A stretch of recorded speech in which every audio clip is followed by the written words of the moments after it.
I still remember my first real sales call. I was pitching a high-ticket service to a provincial school board, and I would rehearse every single word, but once the call started, nothing landed. When the superintendent pushed back on the price, I froze, and I lost the deal within 15 seconds. And the worst part about that wasn't the rejection. It was after I hung up, I realized how small and unprepared I felt, like I didn't deserve to be there.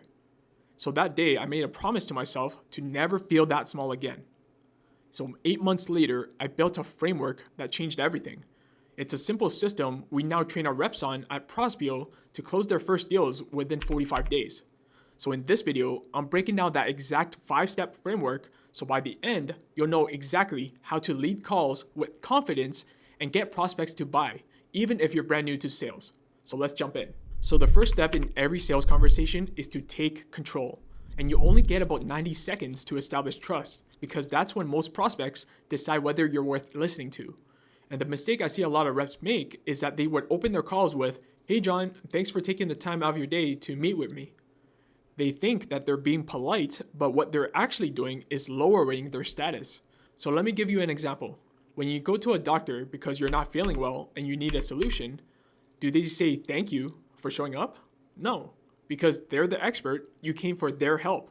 They're leading the conversation and they're the ones asking the questions. So after about 10 to 15 seconds of small talk with your prospects, you want to quickly transition into framing the call. And that usually looks something like this. "Hey John, so I know we have limited time here. I don't want to take up too much of your time. Are you ready to dive in?" And then this is where they say, "Yeah, let's do it." Then I say, "Great. So the purpose of this call is we want to dive deeper into learning more about your business, how it's currently going, what your goals are, and the specific challenges that's holding you back. And I'm not here to sell you any of my programs or services because we don't even have enough context yet to see whether or not we can help you. Now, once we get clarity around your situation and we do feel confident that we can help you, I can walk you through some of our solutions and see which best aligns with you. And if I feel like this isn't a good fit for whatever reason, I'd like to point you in the right direction either way. Sounds fair enough?" So once they agree to your pre-frame, you're now in control of the call. And that brings me to step number 2, which is to diagnose the problem. And this is where you switch into detective mode and you start asking smart, open-ended questions just to try to piece everything together. So their challenges, their goals, where they're currently standing. Your job here is to gather as much intel as possible and really get them talking.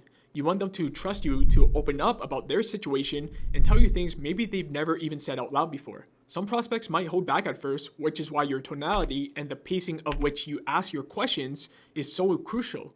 So here's one of the questions I like to ask to diagnose the problem. Just so I make sure I understand how things are currently set up, what would you say is the most frustrating part about finding quality leads? What's not working at the level you feel it could be at? Of course, you would tailor this to whatever relevant process that your product or service can help solve. Now, once they answer, you want to probe them and dig deeper to get more context around their situation. So you can ask things like, "Okay, so walk me through the last time you had to build a lead list. What steps did you take?"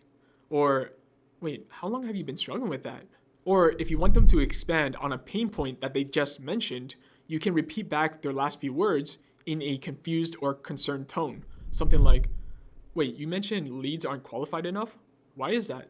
So once you unpack the pain, it's time to shift towards goals, and then usually ask something like, "Okay, yeah, that makes sense. So if we take a step back and think about the big picture for a second, ultimately, what is the big goal here? Like if I could just snap my fingers and you had everything you wanted to achieve as a result of fixing your data quality issue, what would that look like?" And I like to use this specific phrasing because this way it forces them to paint a picture of what they want to achieve inside their business. So instead of me just asking, "What's your goal?" they might just give me a shallow answer like, "Yeah, I just want to make more money," or "Yeah, I just want to hit 50K a month."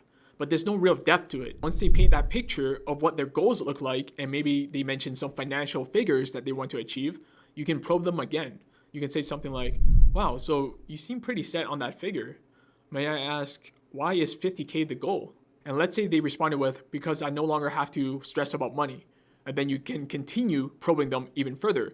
Something like, "Okay, I see. So why is achieving that goal so that you no longer have to stress about money again important to you now though?" And one of my favorite probing questions that cuts through all the shallow answers if they're not opening up or sharing that emotional side of them of why this is important would be something like this. Hey John, do you mind if I ask you a personal question?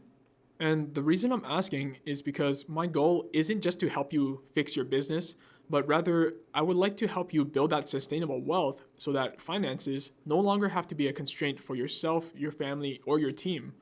So when you no longer have to worry about finances, how will your life be different? So when you ask it this way, prospects are more likely to give you a raw and authentic answer because you ask them for permission to ask a personal question. So now they feel like they have to reciprocate and give an honest personal answer. Whereas if I just ask, so how will achieving that goal affect other areas of your life? They will once again give me a shallow answer, something like, I'll just have more free time. So this is where the real pain and motivation shows up for wanting to reach those goals. And later in the call, once you built enough trust, I will sometimes run a pain versus pleasure visualization exercise. And this helps them see vividly both ends of the spectrum. What happens if nothing changes and what life could look like if it does. I won't go too deep into it in this video, but if you want to see exactly how I do that, you can check the video link below. And once you have all the context you need, it's time for step 3, which is to deliver your assessment. This is the process of shifting from an investigator to a trusted advisor. You've asked the questions, you understand their situation, now they're subconsciously just waiting for you to tell them what your thoughts are. And here's how I make that smooth pivot into the assessment. Okay, John, so based on everything you told me so far, I noticed that there's 3 main areas really holding you back from achieving your goals of XYZ. But before we get to that, is there anything else you feel I should know that we haven't covered yet? And this does 2 things. First, it signals that you're about to give some expert insights. And secondly, it gives them a final chance to reveal any deeper concerns they might have. If they don't have any concerns, then you can move on to your assessment. Otherwise, you have to address those concerns before you move on to the next step. Now, when you're breaking down their problems, you want to organize them into 3 main pillars: system, process, and support. So let's start with the first pillar. The first problem is going to be system focused. So this is where they don't have a solid foundation in place. They're basically doing random things and hoping for results instead of using a proven reliable system. So for example, based on everything you've told me, I've noticed that there's 3 main areas that's really holding you back from reaching your goals. The first issue is your lead source. You're still buying leads from data brokers, and you mentioned that sometimes 60% of those contacts are outdated, and these brokers aren't always known for accurate data. And this is the reason why your pipeline is so unpredictable. Some months you're doing great, but other months you're barely getting by. You don't really have a sustainable way to build pipeline. Is that something you would agree with? Now you wait for the confirmation. Yeah, I agree with that. Then you move into your second pillar, which is a process problem. This is where you reveal all the inefficiencies and gaps in how they're currently operating. Maybe they're wasting resources, missing opportunities, or duplicating efforts because their processes aren't optimized. So I'll say something like this.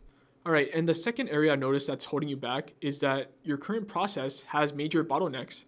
You told me that your team is burning through 15 to 20 hours every single week just verifying data and fixing bad contact information. That's time that your reps should be selling, and you're essentially paying someone full time to fix problems that shouldn't even exist in the first place. Would that be fair to say? Wait for the yes before you move on to pillar number 3, which is the support problem. This is about the lack of guidance. So whether you're selling SaaS or high-ticket coaching, you're offering some type of support or accountability to help them succeed. Your prospect probably never had that guidance before, which is exactly why they're struggling. They didn't have anyone showing them how to actually get the results that they want. So I'll say something like this. And the last area I noticed that's really holding you back is you're not really getting any real support. You mentioned that you're buying from data brokers who just dump a list on you and they disappear. No one's helping you use that data effectively. No one's showing you what's actually working, and no one's updating those contacts when they change. So when everything doesn't work out, it's up to you to figure it out. Does that sum up how it's been lately? And after they agree to all 3 pillars, you've built undeniable logic around what's broken, why it's broken, and how it's stopping them from hitting their goals. And this is the perfect setup for the next phase, which is to prescribe the solution. And I would transition it like this. Okay, well, the good news is this is exactly what my team specializes in solving. So if you like, I can walk you through our process and show you how we fix each of those areas so you can achieve a consistent lead flow in your business. Would you be opposed to that? They're going to say, no, I'm not opposed to that, which sets you up for your pitch. Now, you break down the 3 components of your offer, each mapped to a pillar that they said was holding them back. And it will look something like this. So remember how you said 60% of your data is wrong? That's because brokers are selling you the same outdated lists that they sell everyone else. So what we do instead is we give you access to verified real-time data that's up to 98% accurate. And it's constantly being updated, so when someone changes jobs or companies, you'll know that immediately. That means your reps are actually talking to the right prospects, not chasing the wrong leads. Would you say that would fix your pipeline problem? And when you're describing your solution, the biggest mistake you can make is drowning them in features or technical details. And this isn't teaching them about how your system works. It's about showing them how it directly solves the problems they admitted to having. Use their exact words, say things like, earlier you mentioned X, here's exactly how we can fix that. And when prospects hear their own language spoken back to them, they instantly visualize that change. And you want to keep this a two-way dialogue. So after each solution point, you want to ask, what are your thoughts on that? Or would that address what you mentioned earlier? And this way, it doesn't feel like I'm pitching at them, and they feel actively engaged in the conversation, and it keeps them emotionally bought in. And you would repeat this process for the other 2 pillars. And the goal here is to transfer your certainty to them. The clearer you can connect your solution to their specific situation, the more obvious the decision becomes. And once you've gone through all the pillars, it's time to move into step 5, which is to close the deal. So now you have to gauge how committed and confident your prospect feels about your solution. And I would usually ask something simple like, okay, cool. So out of the 3 pillars we just went through, which part do you feel you would benefit from the most and why? Now you're getting them to sell themselves on your program and see where they can get the most value out of it. But more importantly, they're visualizing how it helps them reach their goals and solve their problems. And once they answer, I then ask for their certainty level. And that'll look something like this. So just to be 100% clear, on a scale from 1 to 10, 1 being, yeah, I don't think this is right for me, and 10 being, yes, I'm 100% super stoked to get started right away and implement this, where would you put yourself right now? If they say anything 8 or higher, perfect. They're pretty certain that this is the right solution. If they say anything lower than an 8, just stay calm and you just ask, yeah, that's totally fair, and I appreciate you being honest. Just curious though, what's really holding you back from saying a 10? This is where the real objections come out. Whether it's confusion, hesitation, fear, whatever it is, you can now address it because you've isolated that exact concern. But once they hit that 8 to 10 range, you now want a transitions question that lets them choose the next step. Something like this. Gotcha, so it sounds like you're really committed to getting started. So where would you like to go from here? So most prospects will say something like, yeah, so what's the next step? Or how do we get started? Which is great. Now they're pulling you to close them. So I'll say something like, awesome. So the next step is straightforward. We'll just go ahead and process the investment now. And once that's done, I'll send you your onboarding package so you can get set up and started right away. And most clients, they start seeing their first 3 to 5 appointments within the first week of joining. And you'll also have ongoing communication with us anytime you need 24/7. Ready to get started? And what I'm doing here is called future pacing. I'm painting the picture of what happens after they buy so that they can feel confident in making the right decision and they can literally see the momentum starting. And once they say, yeah, that sounds great, I just dropped the price casually, cool, so the investment is just $5K. Then you shut up. If you talk first, you're going to lose the deal. From there, one of 2 things usually happens. Either they say, yes, let's do it, then you send them the payment details and you close the deal, or they hit you with an objection, which you need to handle. And we've also created a simple 3-step framework for handling objections. So if you want to go check it out, I'll also leave a link down below in the description. And that's how you successfully close deals, even as a complete beginner. If you want the full 5-step sales framework with word-for-word scripts and practice scenarios, I'll leave the Notion document in the pinned comment below. Remember to like this video, subscribe, and share this with a colleague who needs to get better at closing sales. And I'll see you in the next one.